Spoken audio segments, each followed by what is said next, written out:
Öyle bekliyor ortada. Alasında mağazerge ama bekliyor sektör, öyle çatır sektör.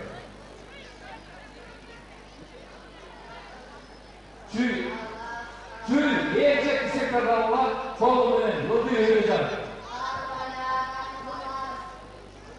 Çünkü bu olacak taraftan olan kollusu. Kollusu yıldı yürüyeceğim, çünkü yapılır.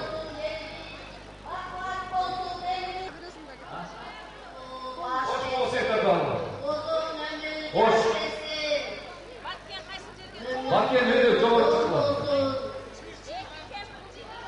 Başlarına bak olsun, alnlarda ak olsun, Allah Allah Allah. Şatlık ülkü canısın, şan canısın göktümdü.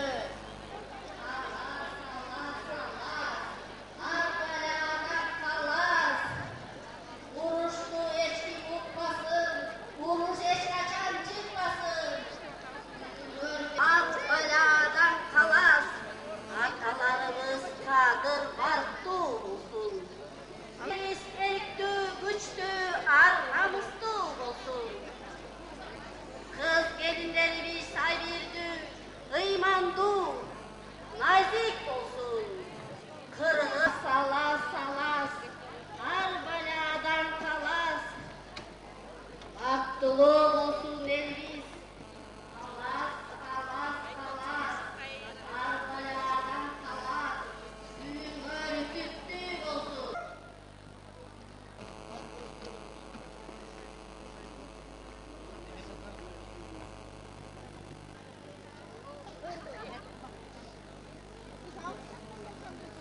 Salas, salas, salas. Arbaladan kalan. 48, fon bastırın 48 oldu. Arça tütüp arıydı. Şatlık ülkü canısın, şam canırıp göktümdü. Arkalas, şıkkımak olsun elinde, aklılık olsun yerimiz. Gel olsun yerimiz, aman olsun yerimiz. Salas, salas, salas, arbaladan kalas. Olsun, beken olsun. Gelecek gelin yayılsın, uğruna hoşnut olsun, gündürün örgüyük olsun, oğlan tamirci olsun, salas salas salas, arbaladan kalas. Kışlıkta yaşar veririz, baktılık olsun yerimiz, bayrakat olsun yerimiz. Baktılık olsun elimiz, salas salas salas, arbaladan kalas, baktılık. Ölgün sayılır, küçük gözlü sayılır, kırmız kırmızı sayılır. Ama kıyırlı kırmızı, maşallah. Arka tatlı şahalardan iyilik katavuz verilir. Kırgızgın yayışında. Asmanın başı sağlar açılmışlar. Asman yerin ortası sağ. Yer üstünde tavlan, kılın kız tavlan. Kan bayıp durman Karadeniz'de kırgız, asmanın özü de kırgız. Asman yerin ortası da kırgız. Atanın gönlünü, ama kırgızın yaymışı. Geçer mi burası?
Түргөн Талас Сергесинин келип атайын батасын берейин деп келди. Биздин жыйыныбызга батасын берип койсун. Батасын кабыл алып. О жараткан, өзүңө кайрылайлы, өзүңө сыйлайлы. Улуу жолдун чыйыры бар эле, касиеттин бактылуу дыйыгы бар эле. Кыргыз дүйнөсү бүт аалам алаңжакка бурула турган убак келди.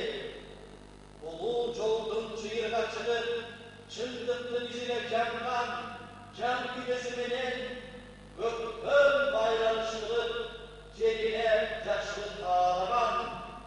О агайын келген, улуу элбиз, улуу журтбуз, акылынан даанышмады, сабыр тыйган, келечегин көрө билген, көрөмдү дүйнөсү бай болгон, аалам асманды шам чырагын күйгүзө билген, жерден көгөртүп, жаңгырдай болуп нөшөрлөп, ватаны төгө билген. Бүгүн агайын жети тубан Алатоо жеринен келдик. Биздин жол улуу жол, биздин жол касиеттүү жол.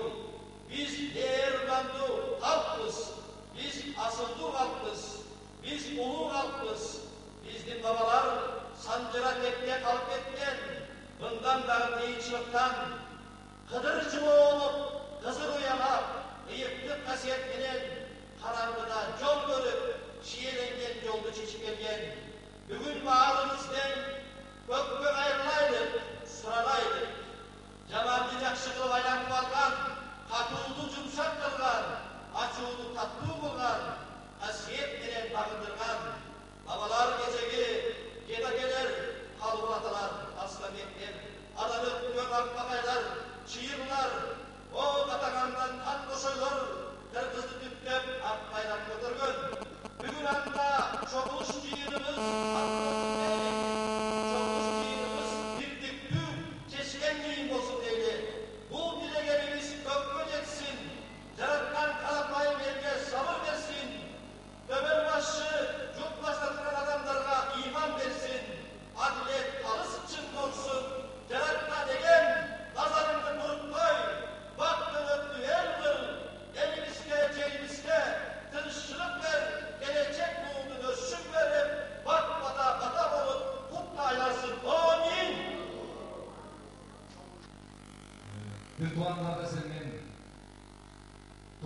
себептегенде бүт кредитке карызы болуп малын калган бир тууган болуп калды. Ошол бүгүнкү бүткөн 2 айдан бери бүткөн 5 жылдан бери бүткөн 5 жылдын эмгегибиздин жыйыныбызды ачык деп жарыялайбыз.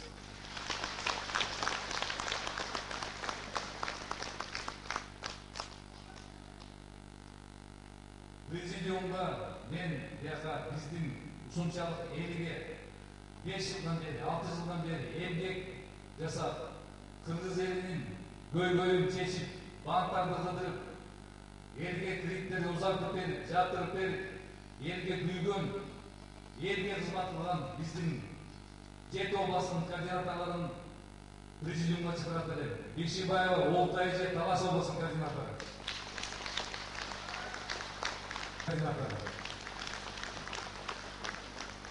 Пари Тилимбай Акабыз Ош областын координатору. Султанбекова Тамара Эжебиз Жалал-Абад областын координатору. Кен областын координатору. Чүй областын координатору Эшманбетова Шарипа эже. Нарын областын координатору Кыштабаева Гүлнар.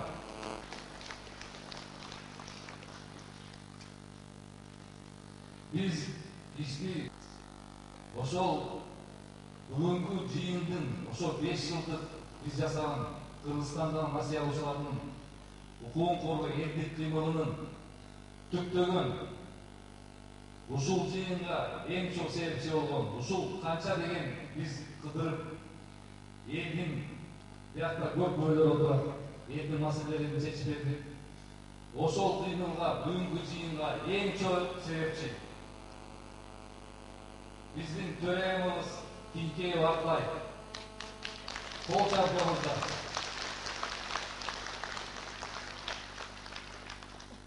Биз 6 жылдан бери бүт областтарды кыдырып элдин көйгөйүн, кредит маселесин жакшы түшүнүп калдык. Канча деген кыйналган адамдарды көрдүк. Канча деген элдер өлүп калган элдерди көрдүк. Инсульт болуп жүрөк ооруларынан өлүп калган элдерди көрдүк. Үйлөрүнөн ажыраган элдерди көрдүк. Жаштар ажырап кеткен, Москва, Россияга тентип кеткен балдарын таштап, ошондой кээде карасаң, үйлөрүнө барсаң, ачка, наны жок картошка менен отуруп калган элди көрдүк. Эркектин жүрөгү ыйлайт экен, эркектин жашы чыкпайт экен. Силердин көйгөйүңөрдү баарыбыз түшүнүп атабыз. Силер эгерде эжелер ыйлап атса, эркектердин жүрөгү сыздап атат. Кыргыз эли ушул кредиттин айынан ушунчалык кыйналып кеткенине. Ушундай кыргыздар кыйналган учурда биздин апалар чыккан, биздин эжелер чыккан. Асыл апабыз Курманжаттан датка чыккан. Жаңыл Батыр деген кыздар чыккан. Качан нече деген кыздар чыккан. Ошонун катарында мен толук ишенем. Ушул кыргыз эл ушундай учурга келгенде, азыр кыйналып атканда Тинкеев Аклай биздин кыймылдын төрайымы бунун эмгеги аябай зор. Ошол биринчи сөздү ушул Тинкеев Аклай биздин төрайымыбыз берип койсок. Урматтуу касиеттүү кыргыз элим, мына бүгүнкү күнүбүз кандай бир жакшы, кандай бир сонун болуп атат. Мына ушинтип кыргыздар мына 24 жылдан бери кыйналып, бириккенди да унутуп койгон экенбиз. Ынтымакты да унутуп койгон экенбиз. Адамгерчиликти да унутуп, мына кредиттин айынан кандай бир ынтымагыбызды ыдырап, адамгерчилигибизди унутуп койгон учурда бизге окшогон мына кыргыз деп жүрөгү соккон эжелерибиз, энелерибиз, сиңдилерибиз мынакей эл үчүн иштеп, мына ушул кыймылдын негизин түптөштү. Бул жерден эмнени айткым келип турат? Туура алган акчаны беришибиз керек Кудайдын алдында дагы. Бирок ушул эл кыйналган убакытта биздин өкмөтүбүз, 120 шайлаган депутатыбыз ушул элдин ушунчалык атарып мазар басып келген элдерибизге бир көңүл буруп, ушул маселени бир чын жүрөгүнөн, бир кандайдыр бир кыргызды сактап кала турган бир кандайдыр жакшы ой максаттары менен ушул азыркы көтөрүлүп аткан маселебизди чечип берет деген чоң үмүттөбүз. Ошон үчүн эч кимиңиздердин оюңуздарды бузбаңыздар, жаман ойго алдырбайды. Ой деген күлүк болот. Тилек менен, жүрөк менен, сезим, туюм менен гана ушул жерде азыр тиленип отурайлычы, суранайлы. Ушу 6 жылдан бери ушул эжелер мына ар бир областтан 2 координатор, 14 координаторубуз бар. Түн күндебей ушу акча маселесин биринчи орунга койбой, ушу тапкан акчасы менен элди кыдырып, ошолорго бир жакшы үмүт берди. Өлбөгүлө, ажырашпагыла, кыйналбагыла, маселе чечилет. Бул акча дегенди өзүбүз табабыз. Акча биздин артыбыздан ээрчи турган учур келет. Ошол убакта биз баардык жакшы нерсеге жетишебиз деп. Кыргыз мындан кыйналган учурда да бир жакшы нерселерге жетишет. Мен ишенем, азыркы биздин өкмөтүбүзгө биз шайлаган 120 депутатыбызга дагы бир мээрим төгөлүчү. Энелердин тилеги бар жетет дейт. Энелер ошон үчүн сиздерден сураган тилек, ооба алгансыңар, күнөөлүүбүз, Кудайдын алдында күнөөлүүбүз. Бирок ал акчаны беребиз. Бирок биз ушундай кыйналып турган убакта азыр баягы Кыргызда жакшы макал бар го. Оору келсе ажалыңдын жеткени, доочу келсе амалыңдын жеткени болуп, кыргыздар амалыбыз кетип айлабыз туруп турган учурда мына өкмөттөн 120 депутат, биз шайлаган 120 депутаттан суранып атабыз. Айрыкча биз суранарыбыз ушу Кыргызстан саясий партиясына 20 күн калганда ушул 7 туугандын эли, мына ушул окшогон эжелер түн күндөй ушулар акчасына да карабай, ушу биздин маселелерди, талаптарды аткарып береби деп, ошол 118 депутатты мынакей аябай чоң салым кошуп ошо Кыргызстан саясий партиясын шайлап кеттик. Биз эми ошо 7 тууганды 20 күндө кыдырып шайлагыла, мына бизде жакшы программалар келди, жаш балдарыбыз келди, бизди түшүнгөн, кредит маселесин көтөргөн, бир мыйзамдарды өзгөртө турган балдарыбыз келди. Шайлагыла деген гана чакырыктар менен жүрүп, бирок ошол чакырыктарыбыз аткарылбай, азыр ошол Кыргызстан партиясы эч кандай бир көңүл бурбай мына 120 депутаттын бардыгына чакыруу бергенбиз. Бирок келгендери айтып атат, келе албай калгандары дагы айтып атат өздөрүнүн эмесин. Эми биз ушу башка партиядан мурун дагы ушу кол коюп мөөр баскан саясий Кыргызстан партиясына көбүрөөк басым жасасак дегенбиз. Себеби силердин элдин атынан, ушу 7 туугандын атынан мен кечирим сурайм. Себеби мен бул нерсеге ишенгеним, менин максатым, мен ишеним менен жашайм да, ошон үчүн бул Канат Исаев ошол жерге мөөр баскандан кийин мен ушулар мөөр басылган нерсе бул Кудайдын мөөрү деп бир жакшы тилек менен, жакшы бир ой менен кол коюп берип койдум эле. Мен ошон үчүн 7 туугандын элинин атынан кечирим сурайм. Себеби ушу элди айтып деп, ушу карапайым эл угат экен, кандай элди күнөөлөйбүз? Биз элди күнөөлөгөндөн мурун ар бир жогорку жакта отурган 120 депутат өкмөтүбүздү, кимиси болсо дагы ар бир киши өзүнүн биринчи күнөөсүн билиш керек. Анан барып элди күнөөлөшүбүз керек. Ошон үчүн мына Кыргызстан партиясын өткүздүк. Мына биздин салымыбыз өтө чоң. Ошон үчүн алардан чакырдык эле, бирөө да келген жок. Бирок таарынбайбыз. Кыргыз эчтекеге таарынган эмес. Биз Кудайга гана коюп коебуз. Кудай арбактарга коебуз. Биздин ата бекерибиз арбактар колдоп коштоп турат, колдоочуларыбыз коштоп турат. Мына алар ушул нерсеге кол коюп мөөр басып, кандайдыр бир маани бербесе, эми аларды Кудай арбактарга коюп коебуз. Башка эчтекени айта албайм. Азыр мына 6 жылдан бери жаманды айттык, жакшыды айттык, уруштук, талаштык, бирок эч кандай бир жыйынтыгын көргөн жокпуз. Эми мынакей жакшы нерсе менен кабыл алат экенбиз. Кыргыз кыйынчылыкты жакшы мээрим менен, жакшы сөз менен, жакшы күч менен гана кабыл алган экен. Ошол кайра эле өзүбүздүн ата жолубузга түшүп атабыз. Кайра эле ошо өзүбүздүн Кыргыздын үрп-адат, каада-салтына түшүп баштадык ушул жыйыныбызды. Себеби ушул жыйыныбыз ак болсун, пак болсун, чындык болсун деген гана жакшы тилек менен баштадык. Келгениңиздерге чоң рахмат. Биз менен чогуу 5 жылдан бери бизге жол көрсөтүп, Кыргыз жагынан Шаршанагыл каба деген уютсуз коомдун жетекчисине сөз берди.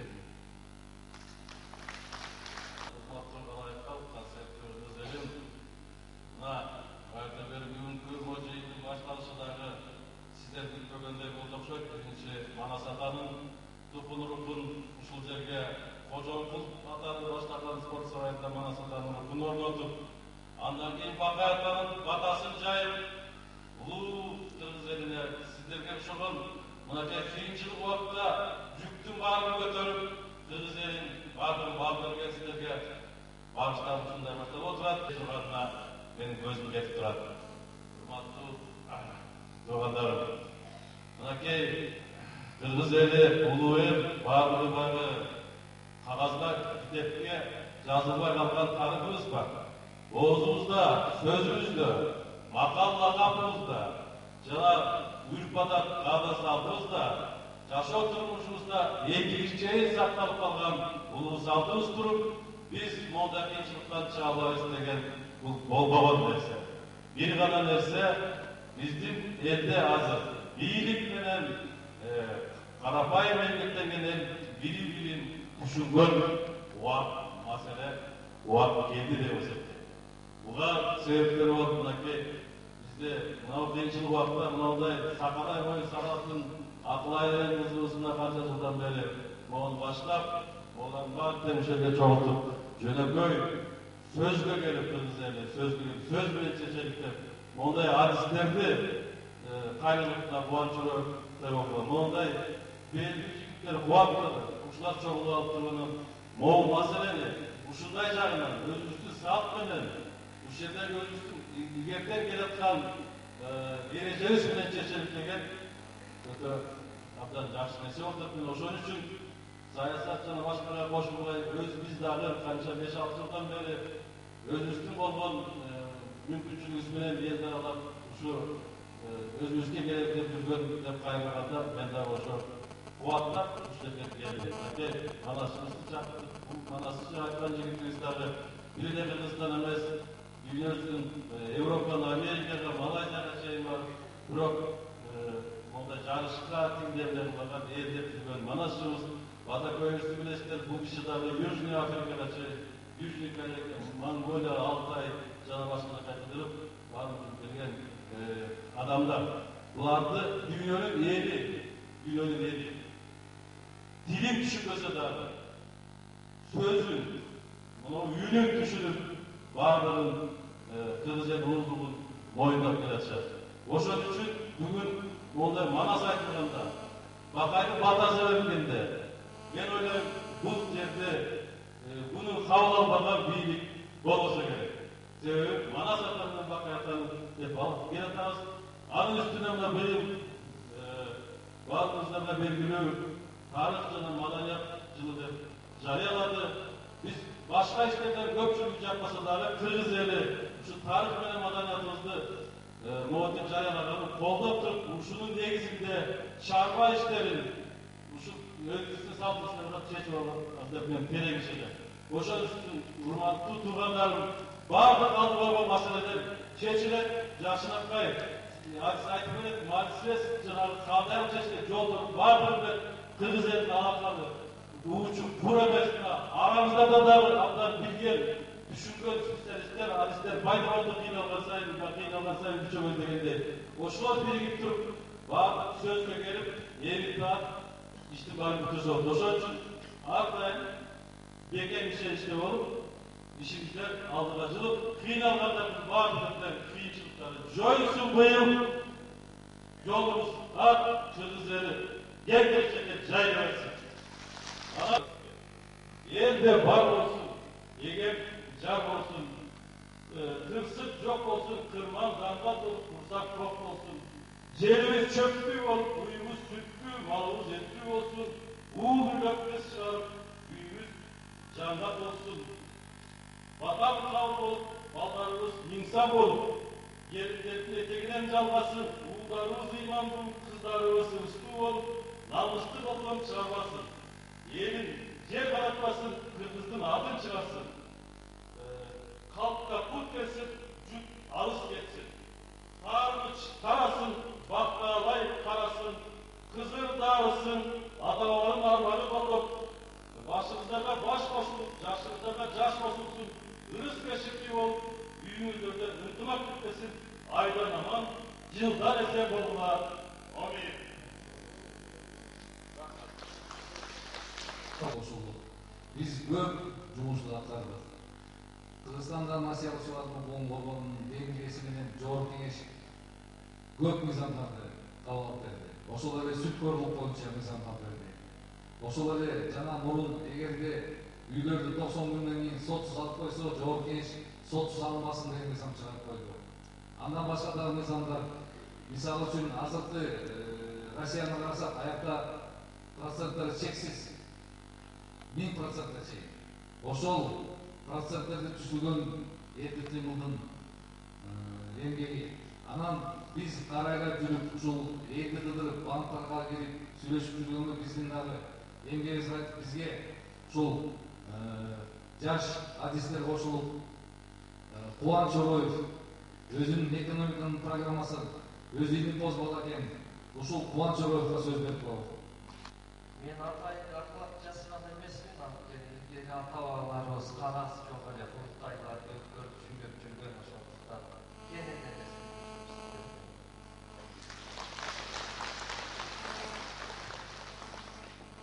Бүгүн Кыргыздын тартында улуу күн болуп турат туугандар. Кыргыздын 7 дубатынан эл келди. Башыбыз кошулуп, ынтымакты жолун баштадык. Ушул жерге ушул 30 уулдун Адилине тагайдын Налгерчевичтин журту келди. Калптарында 8 ата сол элибиз келди. Келер күчтүктөн, баткен оштон, олдуруу байлыгы сол ичкилик журтубуз келди. 40 уруу болуп кошулуп, 40 уруунун туусу Кожомкул атабыздын сарайынын үстүнө көтөрүлдү. Биз бүгүн аталардын жолун баштоого ошонун тушоосун кесип отурабыз туугандар. Мен бүгүн кайрылуумдун маселеси Кыргыздан элешим деген кан чыккан. Элешим байыркы Кыргыздын эски жолун алып берген. Мына ошондой эски жолду бүгүнкү заманбап турмушубузга киргизген келдик туугандар. Ошол жолду баштайбыз деп келдик туугандар. Кыргыз улуу эл болобуз. Кыргыздын жылдызы дүйнөгө жанар мезгили келди туугандар. Биз бүгүн Манас атабыздын жомогун кайрадан улар мезгил келди туугандар.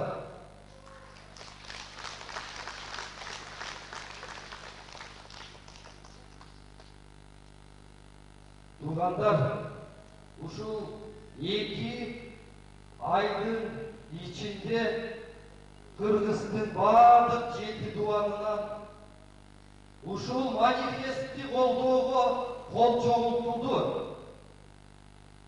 Кыргыздын тартында болгон эмес, бир программага 100 000 кишинин мөөрү басылган. 100 000 кишинин мөөрү менен басылып, биздин өкмөткө, президентке, жогорку кеңешке, Улуттук банктын башчылыгына барды силердин мөөрүңөр. Мына бүгүн бул жерде артында координаторлар отурат. Ушул силер ак жүрөгүңөрдөн ушул жерге келип отурасыңар. Силердин даражаңар Кудайдын алдында өтө бийик туугандар. Өтө бийик.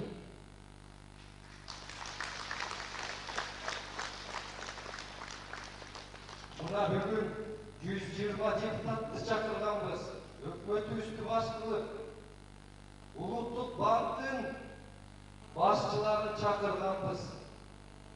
Мына кандай деп жерге келдик. Ошол башчылар элдин көзүн карай албай калган үчүн келип калыптыр туугандар. Ошол 100 000 киши мөөр басып берген чечимди ушул чечим чыккыча нечен энелерибиздин бирок биздин өкмөттүн Өзгөчө жогорку кеңештин бул чечимди аткарбай коюуга акысы жок. Кеңеш аткарбай турган болсо, анда алардын укум тукумуна ноо кетет.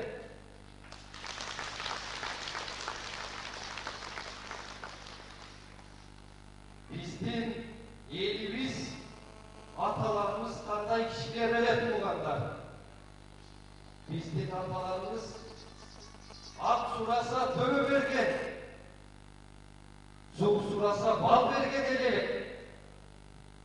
Мына эл бүгүн өкмөттөн сурап келди, жогорку кеңештен сурап келди, чечимибизди алып келдик, жол жобосун бердик. Ошол сурап келгенди кемитпей бергиле, ашырып бергиле, кыргызча көбөйтүп бергиле.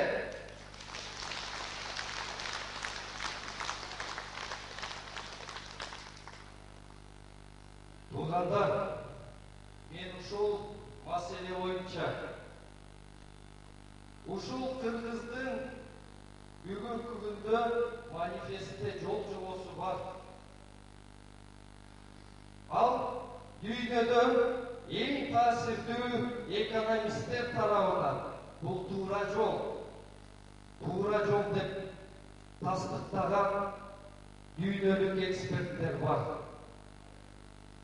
Бирок тилекке каршы биздин улуттук банктын башында отургандар, банкирлер бул программаны эмес, бул валюталык башкаруу системасы деген эмне экенин да турмушунда утпагандар экен. Эми биз туугандар, маселе мындайча чечилет. Ушул микрофинансылык компанияларга ушу элдин айылдын эли кыйналып аткан 30-36-40%дан алып аткан элдер болгону 15 миллиард карыз. 15 миллиард. 300-200 миллион доллар. Валюталык башкаруу системасына өткөндө тургандар.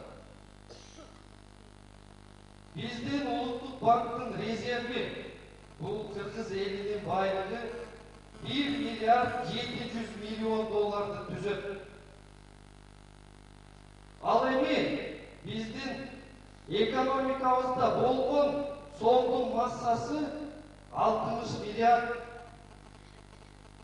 60 миллиардты бүгүнкү курска бөлсөңөр 73 деген. Болгону 700 миллион доллар болот. Валюталык башкаруу системасы деген канча резерв болсо, ошончо масса акча болуш керек деген система.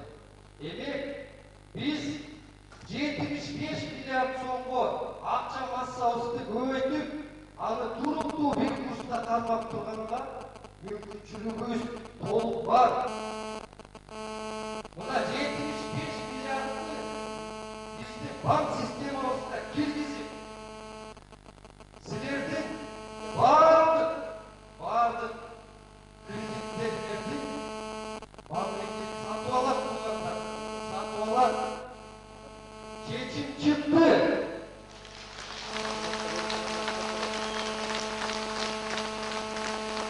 Ел чыгарды бул чечимди, ел.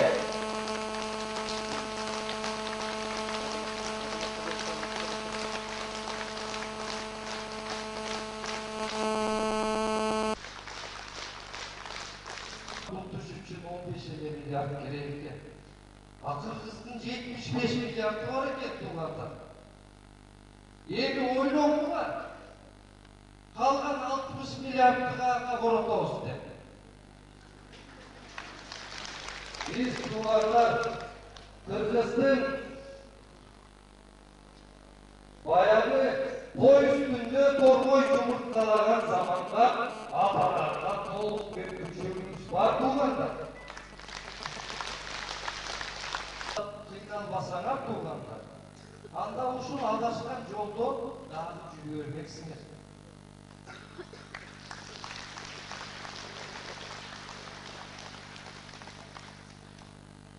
Эми урматтуу туугандар, мындайда ушул Кыргызстандын бир да району калган жок. 45 райондо байкуш ушул биздин координаторлор, алардын дагы координаторлору айыл-айылдарда буту-бутуна тийбей жүрүп, ушул чын жүрөктөн бир тыйын албай 100 000 колду чогултуп, мына өкмөттүн эшигине тыштап койду мээлерди.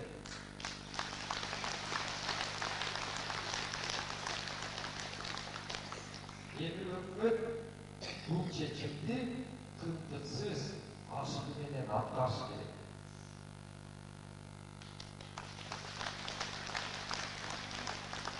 Бизге туугандар, биз бүгүн резолюция кабыл алган жатабыз. Бул резолюцияда көбүн эсеси биздин жогорку кеңешке багытталат. Биздин улуттук банк жөнүндө мыйзамга 1-3 өзгөртүү киргизип коёюк деп чыктык туугандар. Биздин жогорку кеңеш бир күндө 10 мыйзамдарды кабыл алып атат. Бирок биз ушул мыйзамды киргизип койгонго 40 күндүк мөөлөт берип атабыз. 40 күндүк туугандар. Бул ашыгы менен берип атабыз.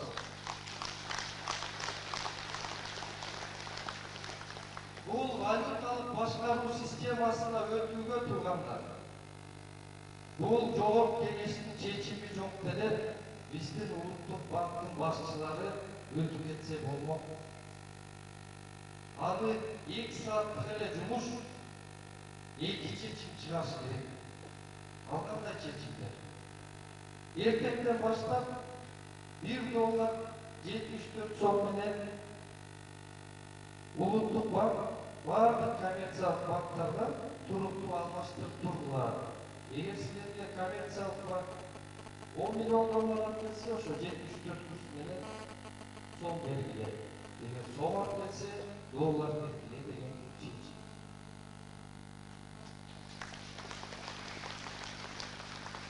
Экинчи чечим улуттук банктын, урматтуу туугандар. Бул улуттук банктын резерви менен акча массабыз бирдей болсун деген чечим.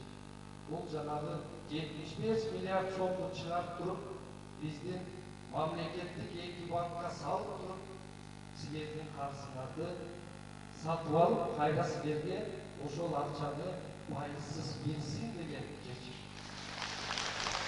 Урматтуу туугандар, бүгүнкү биздин манифесттин ушул мааниси бул биз банк системасын ушу ата жолуна салып койгонго да мүмкүнчүлүгүбүз бар туугандар. Банк системасы пайызсыз иштей бар.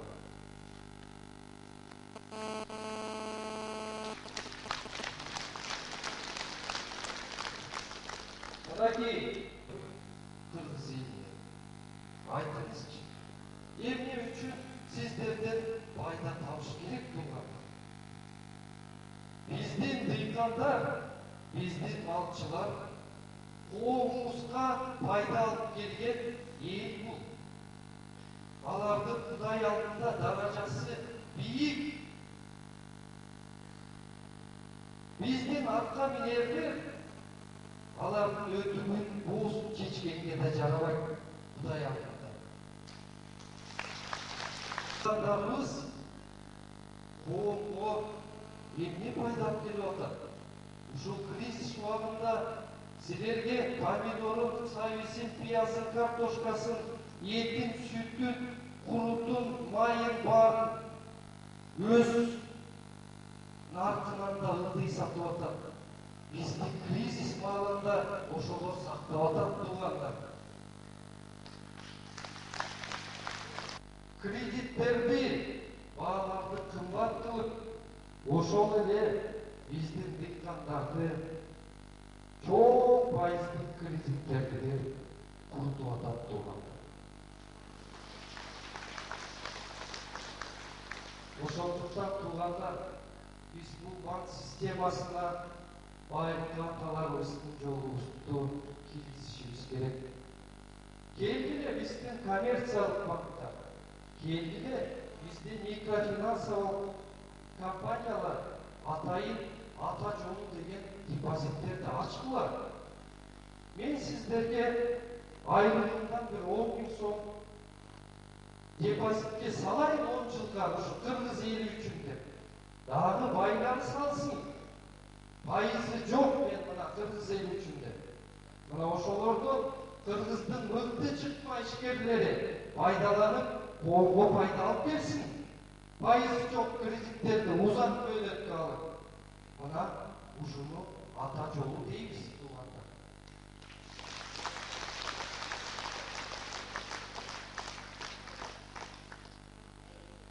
Тугандар, ушул бүгүнкү күндө эл кыйналып, багы айтат го, бетери кетет, бет калат, беттер кетет, эл калат.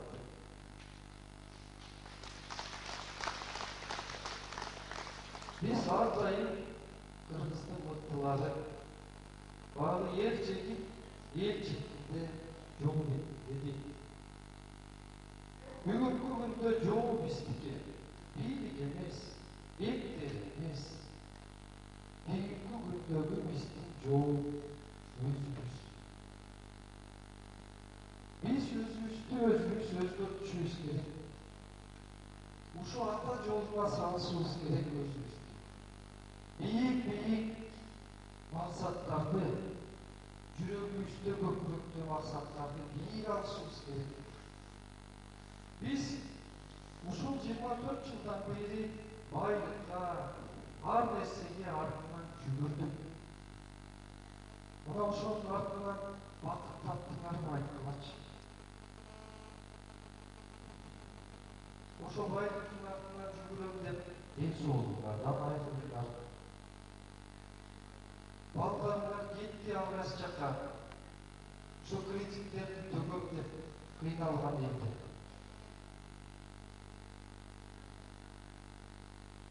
Мына ошол көкүрөгүбүздө жакшы нерселерди, материалдык эмес, бул кыргыздын көкүрөгүндөгү байлыкты көбөйтөйүнчү туугандар. Биз кыргыз акчага кул болуп калдык. Мына бул программа манифест, бул ата жолу программасы. Бул кыргызды ушу кулдуктан, акчага болгон кулдуктан азаттыкка чыгаруу жолу туугандар. Ошон үчүн жаштар үйлөнгөндө айтабыз го, алдыңарды бала бассын, артыңардан дөөлөтүңөр ээрчип жүрсүн деп. Кыргызды байлык өзү ээрчип жүрүшү керек туугандар.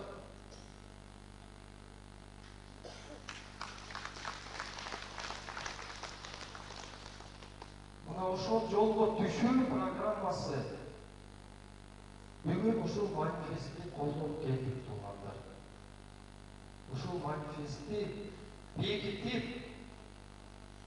ушул Кожомкул атабыз, Калдайган Баатыр атабыздын атын алып жүргөн сарайдан ушул жолдун тушоосун кезип берейик деп чыктык туугандар.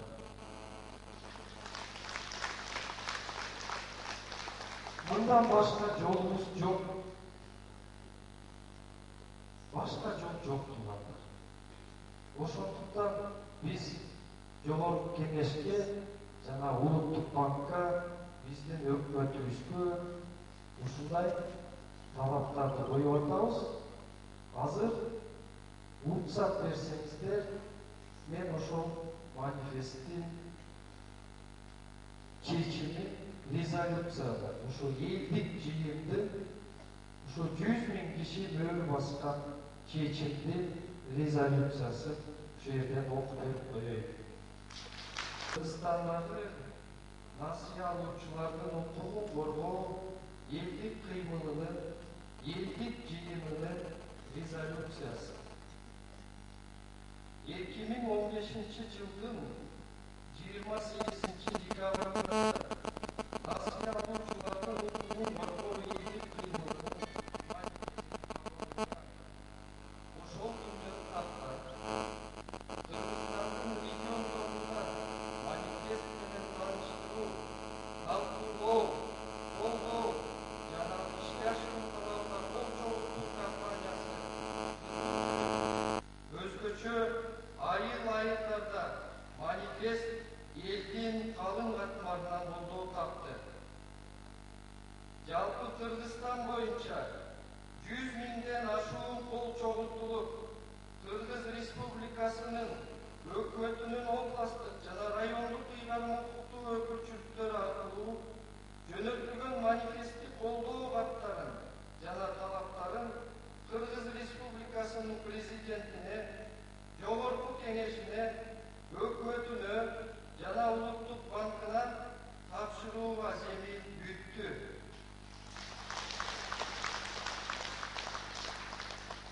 Бүткүл Кыргызстандын элинин 100 миң мөөрү басылган чечимин Кыргызстандагы жалпы райондордон Бишкек жана Ош шаарынан келген ыйгарымдуу элдик өкүлдөрүнүн катышуусунда бүгүнкү салтанаттуу элдик жыйын менен төмөндөгү сунуш талаптарды расмий бекитебиз.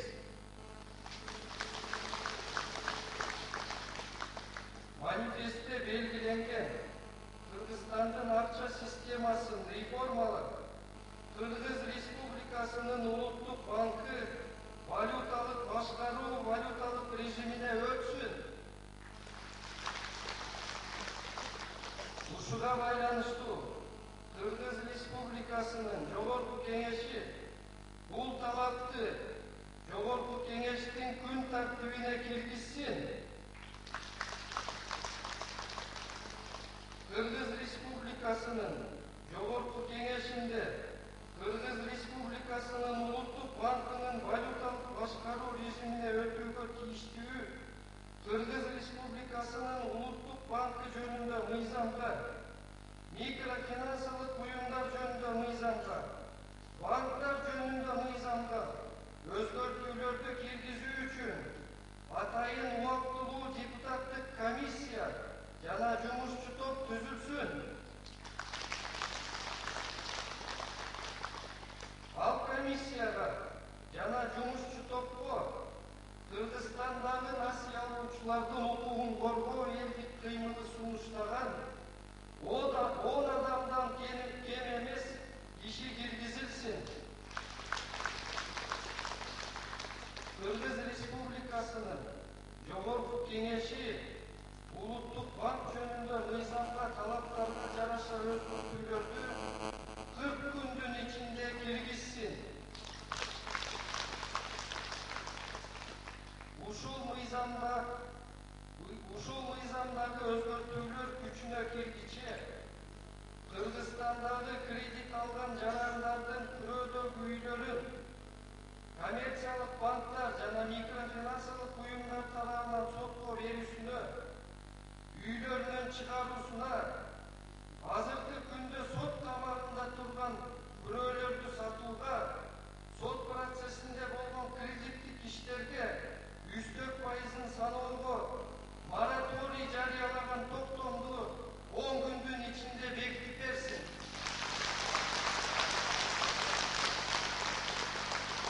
Валюталык башкаруу режимине өтүү менен бирге 70 миллиард сомду түзгөн кайра кайрылуучулук фонду түзүлсүн.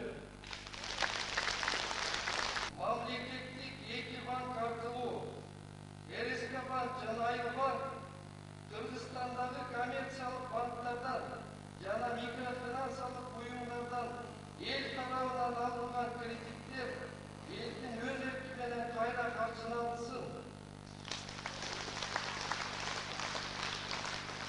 Кайра каржылоо фондунан алынып пайдаланган кредиттер 3-4% жок жана узун узак мөөнөттө 20 жылга чейинки мөөнөттө берилсин. Жерде отургандардын көбү айылда келгендер. Ошондуктан өзгөчө айыл жеринде жашаган жарандарға биринчи ирет берилсин. Ар бир жети тубан эл менен координаторлордор менен келдиңиздер. Мына ошол 100 000 кол басылган, өөрү басылган кыргыз элинин колу ушул кыймылдын төрагасы жана жети тубандын координатору расмий түрдө кол коюп азирде чакырууга уруксат бериңиздер.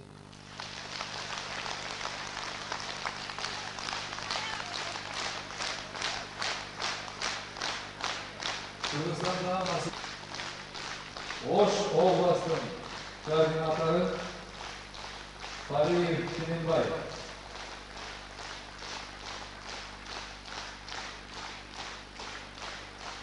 Jarlabat Oblast'ın koordinatörü Sultanaliyev Tamara.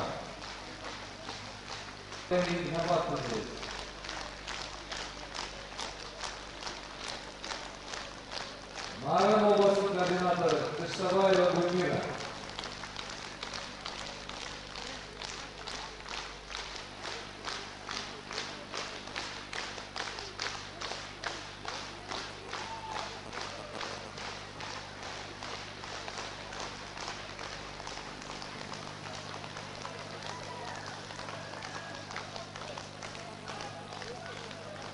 Talas Oblast'ın koordinatörü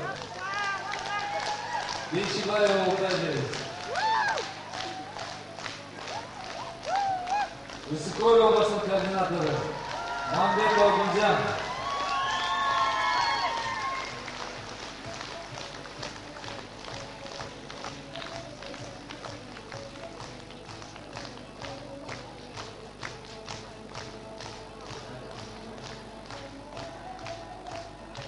Kırgızistan'da nasihatçılarının hukuk korku emniyet kıyımının töreyimi Tinikeyev Aklay. Oş Oblast'ın koordinatörü Fariyev Kininbay. Şuy Oblast'ın koordinatörü Beşmanbetov Şaripov. Jarlabat Oblast'ın koordinatörü Sultanaliyev Tamara. Исыкөл Oblast'ın koordinatörü Mambetov Gülcan. Баткен Oblast'ın koordinatörü Uvalali İnavat. Narın Oblast'ın koordinatörü Kışlabayeva Gülmira. Talas Oblast'ın koordinatörü Beşibayev Oltay.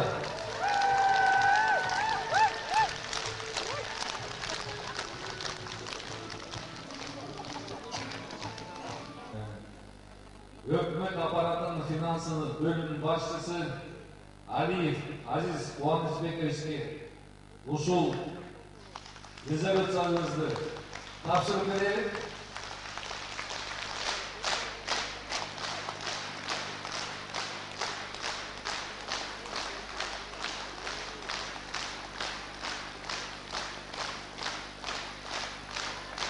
Анан кыскача сөйлөшөбүз.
Geçirip koyunuz. Geçirip koyunuz. Geçirip olsaları ушул резолюцияны колдоо, колдорду көтөрүп койсоңуздар баары. Ким колдойт? Баардыгы колдойт.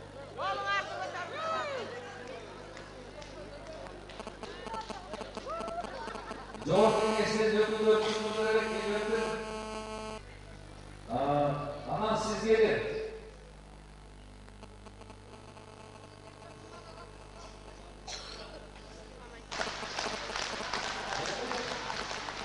Өкмөt мойнуна алды, аткараттылар эми. Азыр талаш жүрүп атыптыр. Өкмөт аткарабы же Жогорку Кеңеш аткарабы деп.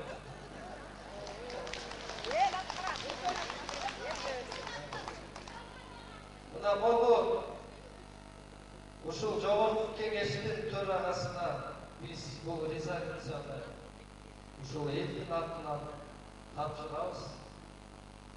Эми буйруса ошол комиссияга ушул турган координаторлор кирет, мен дагы кирем. Силердин талабыңарды өмүрүм өткүнчө талаша берем. Өмүрүм өткүнчө. Мени тыя албайт. Эртең жүрөктөрдө үйрөнүү жагдарына кете берем.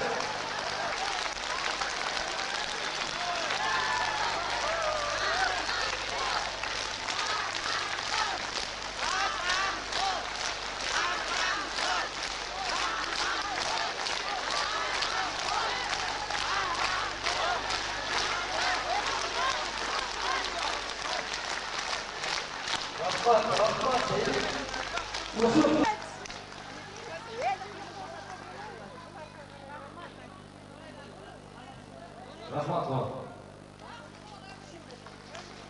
Uzun ömürlersiz abi. Эми бизде ушул колтоналар чогултуп 5 жылдан бери эмгек кылган биздин Талас областынын координаторубуздун Ишибаев Ултай жересине коюлуп сөздү. Десе Курманжан датка апа десек дагы, Жаңыл мырза Сарыуш десек дагы буларга жарашат. Кандай бир улуу адамдар аттарын койсок да жарашат. Себеби ушулардын эмгеги менен ушунча бир жакшы нерсеге жетишип атабыз.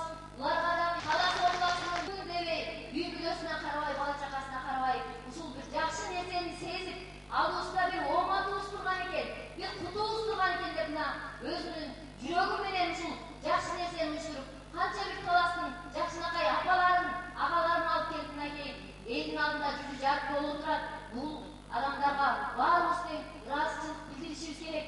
Жакшы жашоонун себепкери мына ушул жети областтын бая жетинен бирөө кыдырдек ушул жети областтын элдери жакшы бир жашоого, жакшы бир кыргызга жакшы бир жашоолорун алып келген себепкерлер ушулар. Ошол үчүн Ултай эже, алтын шекейибизди бир чачыратыңызчы.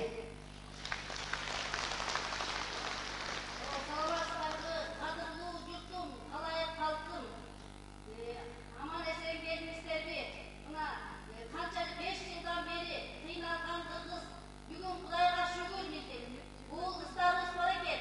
Мына чыканактай болгон Акылай деген 7 дуанды кыдырып, 7-нин бири кыдыр деп ол бүтүп жатат Кудай кааласа.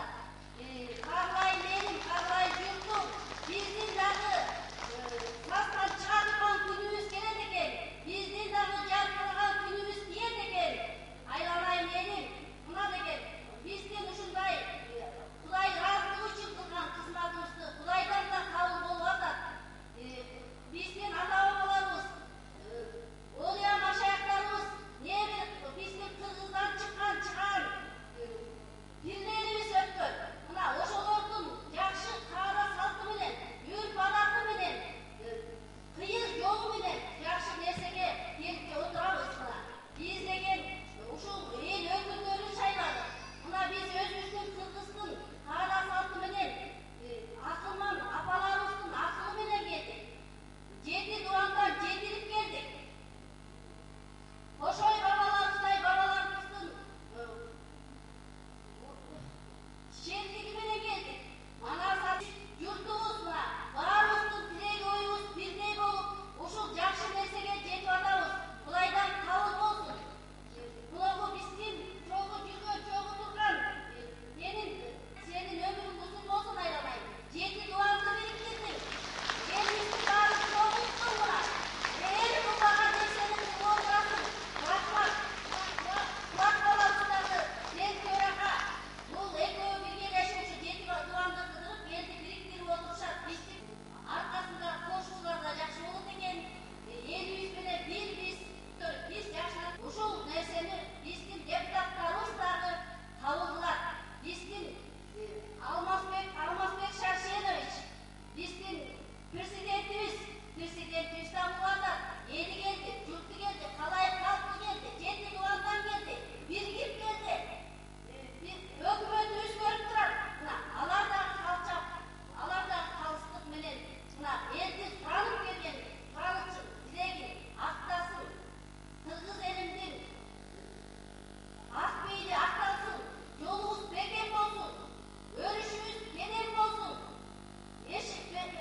Geçen koz ben baştan özümde ayıp etken jokmun özüne strokum işinde ben usul Timur'un teң төрағасы Кубат Сарбаев ben özüm gözlem oldum. 5 yıldan beri istetiyoruz. Yani biz sözlü tamaşalar koyuz. Türk Federalny okrug'un төрағасы Paриев Тинебаевға беріп қойсақ. Рахмат. Урматтуу талай жұрт, сіздер менен бізді бұл жерге ким çok топтап, кимдер бұл жерге алып келді. Конечно, Манасада Батаяттан аттан Чын Орықтың армақтары. Албек атта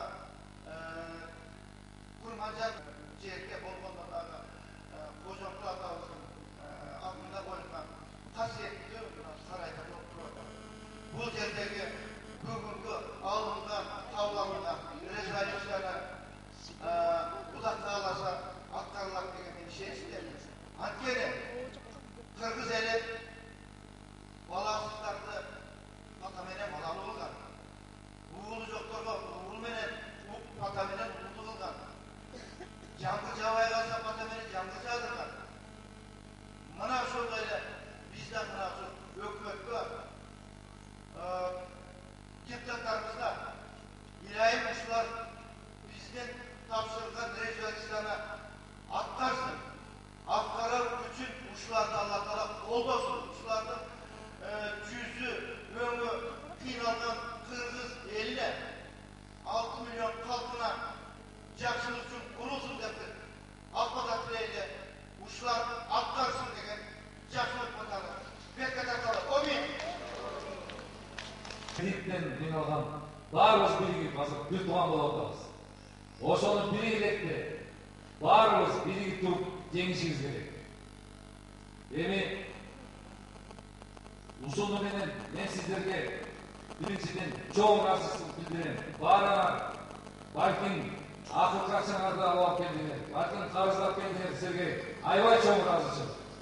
Силердин күйүп атканыңар, силердин ыйлап атканыңар, сыздап атканыңар, ар бирөөңөрдүн сыздап атканыңар, ар бирөөбүздүн жүрөгүбүздө себеп дегенде биз 5 жылдан бери, 6 жылдан бери жүрүп, элдин көйгөйүн, кирип көйгөйүн жакшы түшүнүп калдык.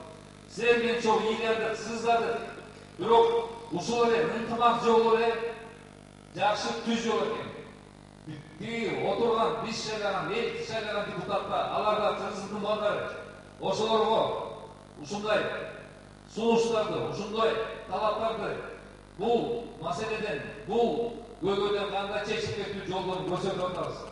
Эми биздин бата көйгөйбүз ошол депутаттарга бата берип койсун, ошолор биздин мыйзамдарды, биз сунуштаган мыйзамдарды кабыл алсын. Жакшыга тилек менен бата жаяйын. Айналайын оğlum, кызыл китепти колго кармадың. Кызыл китепти колго кармасаң, анда кызырлы болсун. Элиңе кырырлы болсун. Ата-бабалар журт башындагы балдарыбызга тилек коёлу. Алар да кыргыз, алар да элим, жерим деген. Бүгүн ушунча жети дубанын эли батаны көккө аксакал тилек коёлу. Ой менен сагаттырып коёлу. Кеп кеңеш менен куруп коёлу. Пайдыбалын түптеп коёлу. Күйүнчөгү чечкисин деп коёлу. Балдарыбызга, журт башындагы балдарга доо кетпесин. Азыр кызгалыш турмушта турабыз. Будан да кыйындыкта бабалар алысты көрүп чечкен экен. Биз кызычуу эмес, ыйыктык менен чечиш керек. Биз кемеңгер дүйнөлүк атылган дабыш менен чечиш керек.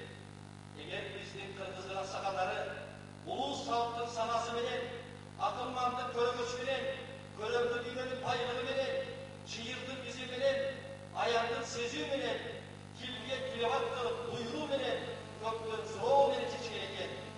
Балдарын 120 депутат ар бир элди эл шайлады, журт шайлады. Ошо ар бир элге барганда тузун таптыган, нанын жедиген. Ар бир элдин оюнун бар, аткарам деген сөздү жараткан кабыл болгон. Эгерде анда кыргыз элим деп, жерим деп, кыйынчылыктан чыгам деп, элим ачка болсо ачка болоюн, топ болсо топ болоюн деген жетекчилер өссүн деп тилейм. О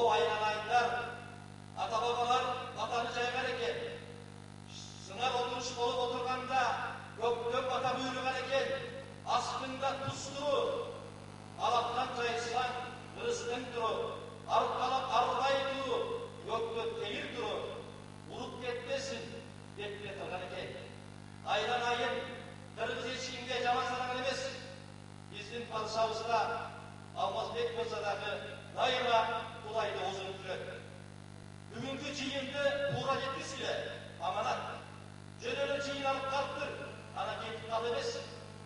Жыйналганы манасы менен манастарды. Алаккан жайы батай кылды. А баталар кыргызда жаттаган эмес.